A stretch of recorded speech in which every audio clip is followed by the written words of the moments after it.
Para tudo há um tempo, para cada coisa há um momento, debaixo do céu.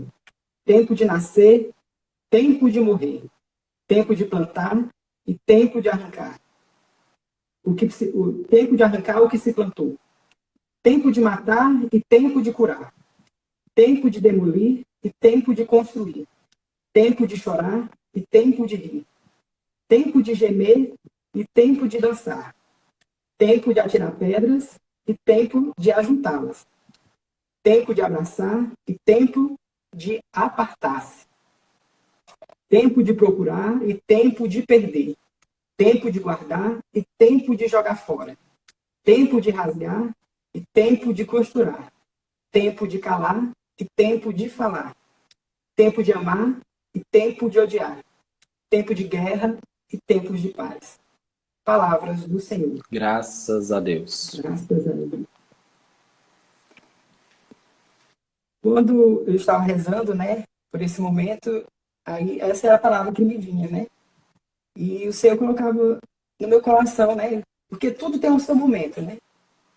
Tudo acontece conforme o Senhor já planejou, né? Já destinou que aconteça nesse mundo. Então não adianta eu querer tentar mudar muita coisa, né? Porque sempre vai ter o tempo certo das coisas. O tempo da laranja é o tempo da laranja. Eu não quero que eu vá dar laranja no tempo que não é o tempo dela, né? Então o Senhor vinha colocando isso no meu coração, né? Mas que tempo é esse nosso? Qual é esse tempo que nós estamos vivendo hoje? É o tempo da pandemia? É o tempo do fica em casa? É o tempo de sair na rua usando máscaras? Até é também esse tempo. Mas o que ele foi trazendo para mim é que muito mais do que todo esse tempo, né, de todas essas coisas, esse é o tempo que nós vivemos para ouvir. O Senhor separou esse tempo para nós para ouvir. Então, não é que ele colocou essa pandemia no mundo, né? Eu escutei uma vez um momento de oração também, até o padre Cristiano, da comunidade Salom, e ele falava, né, que Deus não é um cientista que coloca a gente dentro do laboratório para ver como a gente reage. Porque Deus é amor. Então, ele nunca faria jogar essa doença no mundo para testar a gente, para ver se a gente ia ficar mais próximo dele, não. Mas ele aproveita desse mal que aconteceu para fazer o bem. Então, o que o Senhor quer com esse momento? Ele quer nos trazer, ele aproveitou esse momento de uma pandemia que vai acontecer no mundo, porque isso são coisas do mundo. Doenças, guerras, tudo isso acontece porque é coisa deste mundo. Mas o Senhor aproveita desses momentos para nos ensinar alguma coisa. Então, ele nos chama, e nesse momento, o que o Senhor trazer no meu coração é que esse é o momento da gente ouvir. Ouvir a palavra dele, ouvir a voz do Senhor. E eu fui buscando referências, né, para trazer esse momento de pessoas, né, de pessoas na Bíblia que escutaram a voz do Senhor. Né? E coincidência não, providencialmente, meu Deus até comentou sobre ele. Né? Primeiro eu pensei em trazer o exemplo de Maria, mas logo em seguida o meu coração foi levado a falar sobre São José. E isso foi casando tudo, né? Como se a gente tivesse combinado. Bem né? combinado. Todo esse momento, e a verdade não foi. E quando São José recebeu o anúncio do anjo também, né? Quando Maria primeiro recebeu que ficou grávida do Espírito Santo, ela já estava casada com São José, né? Porque antigamente, na época de Jesus, eles casavam, mas moravam ainda um ano separado até se juntarem de vez. Então, nesse período, desse um ano, foi quando Maria ficou grávida de Jesus. Então, ela já era casada com São José. E na época, São José, que na Bíblia diz que tratava ele como um homem de bem e honrado, né? Em algumas traduções ele traz homem de bem e homem honrado. Ele já tinha decidido que ia deixar Maria, ia rechaçá-la, né? Como era na tradição judaica da época. Mas ele recebeu o recado do Senhor através de um anjo que disse para ele que tudo aquilo que aconteceu foi porque o Espírito Santo pousou sobre Maria e ela ficou grávida. E a partir dali, ele, então, permaneceu casado, porque soube ouvir o que o Senhor tinha dito para ele.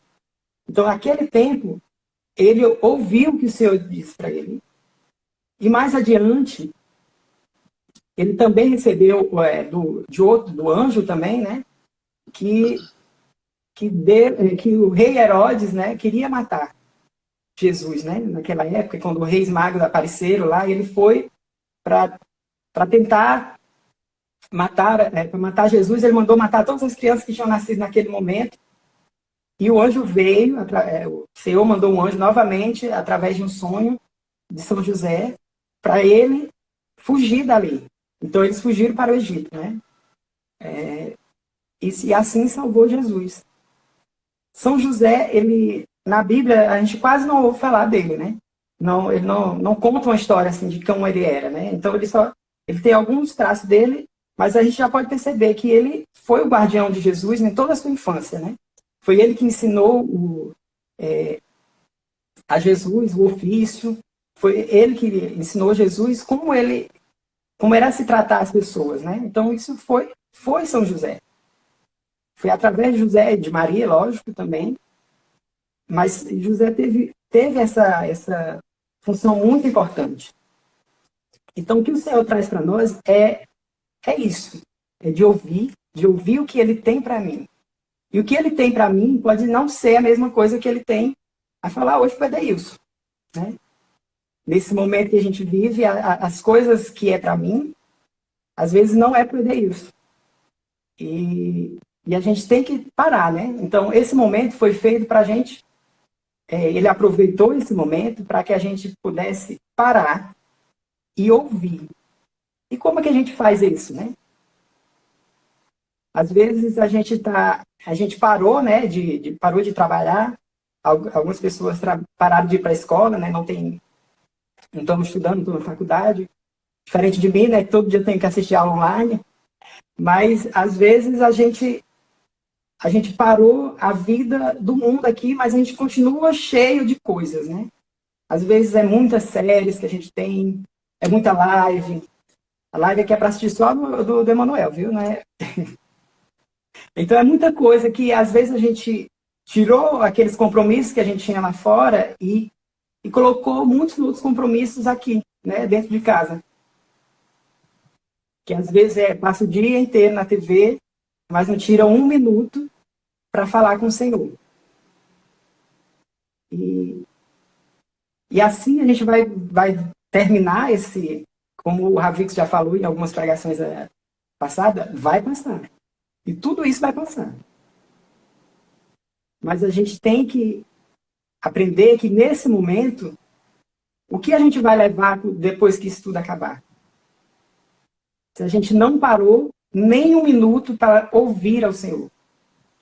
A gente tem a tendência de quando vai fazer oração, a só falar. Pedir, pedir, pedir, pedir, pedir. E fala, e fala, e fala, pede, pede, pede. Mas em nenhum momento a gente para ouvir o que o Senhor tem a dizer. Para ouvir a voz de Deus. E se Ele fala, às vezes eu não reconheço. Porque eu não deixo o Senhor falar. Então, às vezes, Ele está até falando aqui comigo, né? Dizendo muitas coisas e eu aqui não sei diferenciar a voz dele daquilo que é meu. E como é essa voz do Senhor? Ele não é aquele trovão, né, que a gente vê. Trovejou aí, o Senhor falou alguma coisa, que muitas vezes é representado assim. Mas a voz de Deus, às vezes, é um amigo, né? Quando ele manda uma música que a gente não espera, quando é uma ligação que a gente recebe, às vezes é um pensamento, no momento de oração ele coloca um pensamento, um direcionamento para você, e assim a gente vai se acostumando a ouvir a voz de Deus. Porque Ele tem falado conosco, e principalmente nesse momento que a gente parou. Isso é um fato. Mesmo que o comércio esteja aí querendo continuar aberto, mesmo que alguns lugares não pararam, a gente parou. Mesmo que que você passou o dia inteiro lá na fila da caixa, tentando receber o seu auxílio e não conseguiu, mas a gente parou. E esse momento que a gente parou, o Senhor aproveitou para falar. Então esse é o momento de nós calarmos um pouco o nosso coração para ouvir o que o Senhor tem para nos dizer. Porque Ele tem uma coisa para dizer. E às vezes, o que Ele deseja, como eu falei, o que Ele quer para mim não é a mesma coisa que Ele quer para o Deus. Às vezes Ele quer, para você que está em casa, ser como São José, que foi o guardião de Cristo em casa. Porque foi São José que levou Maria e Jesus ao templo, quando Jesus nasceu, para apresentar, como era costume dos judeus na época. E deve ser até hoje, né, para os judeus. De ir levar as crianças para apresentar no templo e por a purificação de Nossa Senhora. São José teve um papel silencioso e discreto para a salvação do mundo. Talvez seja isso que o Senhor quer de você. Uma atuação silenciosa e discreta para a salvação da sua casa, dos seus.